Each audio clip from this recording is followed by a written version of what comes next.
Bonjour à tous, j'espère que vous allez bien. Aujourd'hui, je vous propose de parler carottes et tout particulièrement semis de la carotte. Alors pourquoi parler du semis de la carotte? Parce que j'ai déjà fait une vidéo sur la culture globale de la carotte l'année dernière. Je vous remets le lien juste ici et dans la description. Si vous voulez avoir un petit aperçu global de la culture de la carotte, je vous recommande de voir d'abord cette vidéo. Et donc aujourd'hui, on va voir la partie, se focaliser un petit peu sur la partie semis parce que c'est une des complications, on va dire, de la culture de la carotte. C'est que la carotte a une graine très petite et que pour pouvoir faire un semis qui tienne la route, qui soit pas trop compliqué à désherber ensuite et à éclaircir ensuite, il y a différentes façons.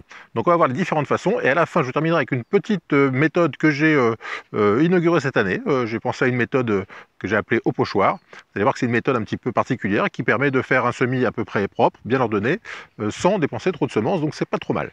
Alors avant de commencer à parler de ces différentes méthodes, je vais parler des deux précautions à prendre quand on fait une culture de carottes. La première chose, c'est évidemment bien préparer son sol, parce que vous savez que la carotte c'est une racine, donc elle a besoin de pénétrer dans les 20 premiers centimètres du sol. Donc il faut évidemment bien préparer le sol, bien enlever tous les cailloux, les mauvaises herbes, enfin avoir un sol bien propre pour que la carotte puisse bien se développer. Et puis il y a une chose qu'on peut faire pour éviter d'avoir trop de désherbage à faire une fois que la carotte est levée, c'est faire ce qu'on appelle un faux semis. C'est-à-dire que 10, 15 jours, 3 semaines avant de semer vos carottes, vous préparez votre sol comme si vous alliez semer, et puis vous arrosez, et puis vous faites rien, vous laissez lever les mauvaises herbes.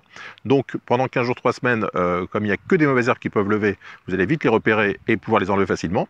Et une fois que vous aurez fait une, voire deux sessions de faux semis, vous aurez déjà bien désherbé la parcelle où vous voulez semer les carottes, et donc votre terrain sera bien prêt, vous aurez beaucoup moins de désherbage à faire après la levée de la carotte, si vous faites un faux semis, que si vous n'en faites pas. Donc première chose à faire, le faux semis.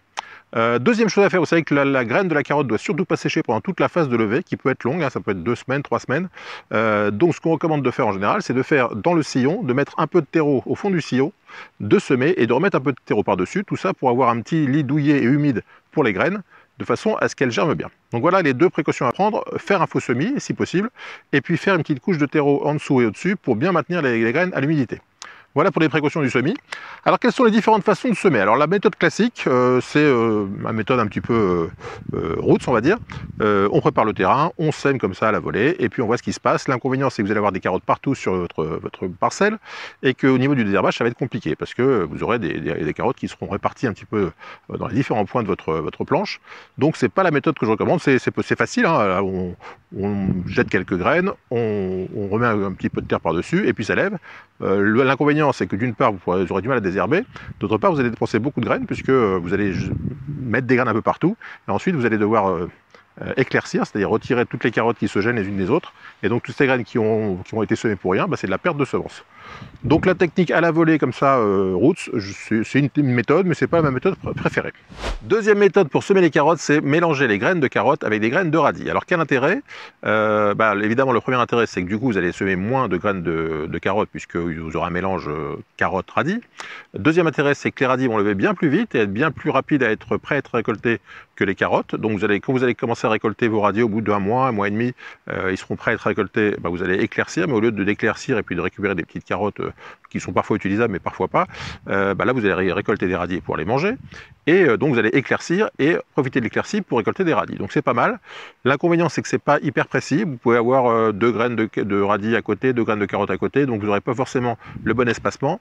Là encore, vous allez consommer pas mal de graines de carottes, donc c'est une méthode possible, mais c'est pas la plus économique et la plus avantageuse. Troisième méthode pour semer les carottes, toujours pour semer un peu moins dru, c'est de mélanger les graines de carottes avec du sable ou avec du marc de café. Il y a différentes écoles. Encore une fois, le fait d'avoir des graines, vous mettez par exemple une dose de graines de carottes et une dose de sable ou une dose de marc de café. Du coup, vous allez avoir moins de densité de graines quand vous allez éparpiller vos semences, et du coup, vos graines seront un peu moins espacées. Mais là encore, c'est pas parfait. Vous aurez parfois des graines qui seront assez proches, parfois des graines qui seront un peu éloignées. Disons que ça permet de moins densifier le semis, de le rendre moins dru. Mais encore une fois, c'est pas hyper parfait, mais disons que c'est une solution de mélanger les graines de carottes avec du sable ou du marc de café. Quatrième solution pour semer les carottes, ce sont les bandelettes. Alors les bandelettes, ce sont des bandelettes qu'on peut acheter toutes faites dans le commerce, c'est assez cher. On peut aussi les faire soi-même avec du papier toilette par exemple, et de la maïzena, un peu de maïzena avec de l'eau. Et donc à la pince à épiler, prendre une graine de carotte, mettre une goutte de maïzena avec de l'eau tous les 3 cm, et puis prendre une graine de carotte et la mettre. Alors c'est assez long à faire, ça peut être fait pendant les longues soirées d'hiver.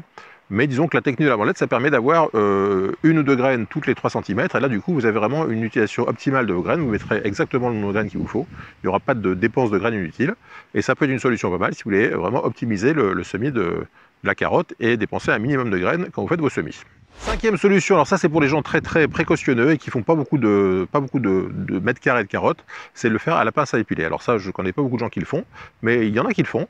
Donc vous prenez vos graines à la pince à épiler, puis tous les 3 cm, vous allez mettre une graine. Alors il faut pas avoir 5 hectares de carottes à faire, mais si vous faites 2-3 mètres carrés de carottes, bon, bah, ça va vous prendre quelques minutes, peut-être même une petite heure. Mais en tout cas, vous aurez juste utilisé le nombre de graines. Alors peut-être mettre 2 graines à chaque fois, hein, parce que toutes les graines ne sont pas sûres de lever. Mais bon, le semis à la pince à épiler, il paraît qu'il y en a qui le font. Moi, je le fais pas. Hein. Chacun son truc.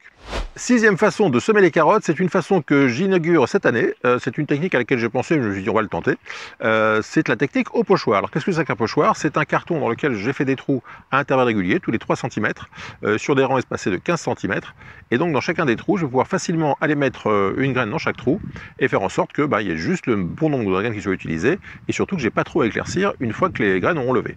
Alors comment ça marche? Je vous montre ça tout de suite, c'est parti. Alors voilà donc le fameux pochoir. Donc c'est un carton classique hein, que j'ai récupéré dans le commerce, dans lequel j'ai bouché les trous qui sont sur le côté, et puis j'ai mis une petite bande en bas, vous allez voir pourquoi.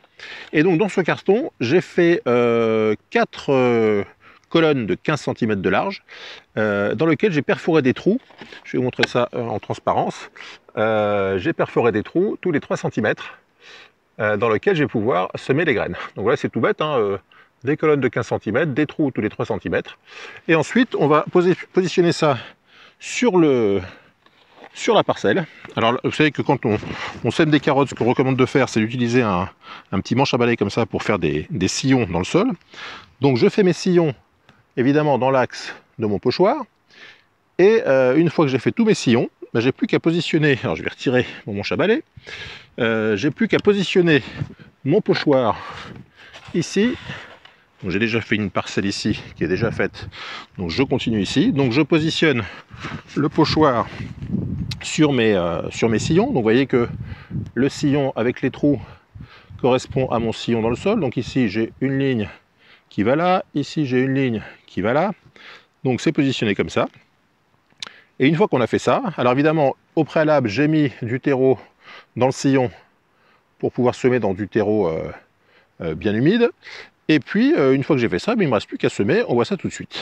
Voilà, donc j'ai positionné mon pochoir sur mes sillons, j'ai mis des graines dans le petit semoir. Alors ça va pas être évident de faire ça en filmant, mais enfin je vais essayer. Donc vous voyez, les graines sont là, je les fais tomber à côté de mes graines, des trous.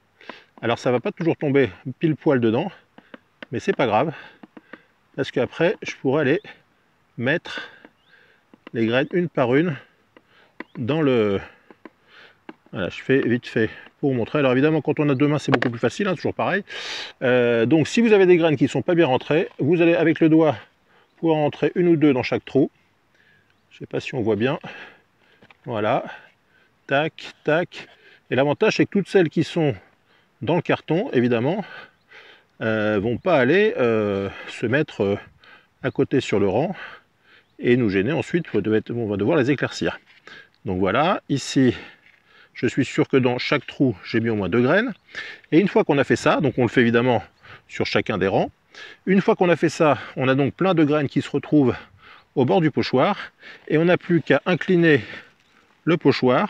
Et on voit que toutes les graines se retrouvent ici en bas. Alors là, j'ai fait qu'un rang, donc il n'y en a pas beaucoup. Mais quand vous aurez fait tous les rangs, vous verrez qu'il y en aura pas mal. Et donc là, il ne reste plus qu'à récupérer les graines et les remettre dans le semoir et recommencer. Donc c'est une technique que j'inaugure cette année. Je ne sais pas trop ce que ça va donner, mais je pense que ça devrait être pas mal. Et donc on se retrouvera dans quelques temps pour voir comment ça fonctionne. Voilà, lors de la première utilisation, peut-être que les trous ne seront pas assez grands. Donc n'hésitez pas à prendre un petit tournevis, quelque chose pour éventuellement pousser les graines qui sont restées bloquées dans les trous. Mais enfin, au fur et à mesure, vous aurez les trous qui feront la bonne dimension. Et donc une fois qu'on a fini de faire ça, on incline comme ça toutes les graines, à tout le plateau. Et là on voit que j'ai de l'ombre. Voilà. J'essaie de voir ça, alors je ne sais pas ce qu'on voit bien. Voilà. J'espère qu'on voit bien ici. Voilà, donc vous voyez qu'on a toutes les graines qui auraient dû être dans le sol normalement, qui sont là, et qu'on va pouvoir remettre dans le semoir pour faire le carton suivant, le petit pochoir suivant. Voilà, donc on a fait ce côté-là est terminé. Maintenant, je vais pouvoir remettre du terreau par-dessus la couche que j'avais mis au préalable, tasser un peu et arroser. On voit ça tout de suite. Voilà, donc une fois qu'on a semé les graines, évidemment, on arrose. Alors, vous savez que le problème de la graine de carotte, c'est qu'il faut absolument pas qu'elle sèche, d'ailleurs, comme la majorité des graines, hein. Donc, une fois qu'on a semé les carottes, le problème, c'est qu'elles mettent en général assez longtemps à germer. Ça peut être 2 semaines, 3 semaines. Et pendant tout ce temps-là, il faudra maintenir le sol humide. Donc c'est pas évident, parce que c'est aussi pour ça qu'on met des radis d'ailleurs. Comme ça on voit un peu ce qui se passe, parce que c'est vrai que arroser 2 semaines ou 3 semaines une parcelle sans rien voir, c'est pas évident. Donc on arrose jusqu'à la levée. En revanche, dès que les carottes ont levé, on limite beaucoup l'arrosage, parce que ce qu'on veut, c'est que la carotte fasse une belle racine évidemment. Et si on arrose trop, une fois que ça a levé, la carotte fera une racine plus courte. Donc on arrose beaucoup jusqu'à la levée, et ensuite pendant la semaine qui suit la levée, on peut essayer de limiter totalement les arrosages, sauf s'il fait très chaud évidemment, pour que la carotte fasse une longue racine pour aller chercher l'eau, et du coup faire de belles carottes. Alors j'ai oublié de préciser que j'ai fait donc la technique au pochoir ici, et la technique classique de semis sur le rang sans pochoir ici. Et donc dans un mois et demi, on fera le comparatif entre la zone semée au pochoir et la zone semée à la volée classique, on va dire. Voilà, c'était donc un petit focus sur les différentes façons de semer les carottes. Je vous rappelle que si vous ne connaissez rien à la culture de la carotte, je vous ai fait une petite vidéo, je vous remets le lien ici pour voir l'ensemble de la culture de la carotte. Et puis, si vous avez des façons différentes de semer les carottes, n'hésitez pas à mettre ça en commentaire. Si vous avez aimé cette vidéo, n'hésitez pas à mettre un petit pouce bleu. Et si vous n'êtes toujours pas abonné, je compte sur vous pour nous rejoindre très très vite. À bientôt pour de nouvelles aventures. Bye bye.